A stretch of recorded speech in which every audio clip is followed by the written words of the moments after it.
Efficient utilization of equipment is a concern in any brewery, whether large or small. Saving time means saving money, whether a brewery has 2 or 5 vessels in their brewhouse. Today we're talking about whirlpool. Whether you have a dedicated whirlpool or are whirlpooling in the kettle, trub separation is important to product quality and yield. It is also important to minimize solids going through the wort chiller. Today's beers are trending toward late addition hops, which means you will likely be adding them in the whirlpool.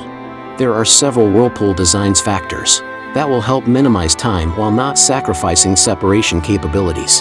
Tank geometry. The main function of the whirlpool process is to spin the contents of the tank to allow trub pile to form in the center of the vessel. Implicit in correct whirlpool sizing is the height to diameter ratio, wort volumes and gravities, including hop and addition rates. Draw-off ports.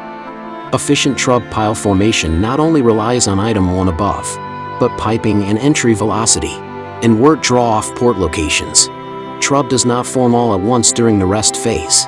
Larger particles settle out faster, leaving the fine smaller ones to gradually migrate by the natural centrifugal action.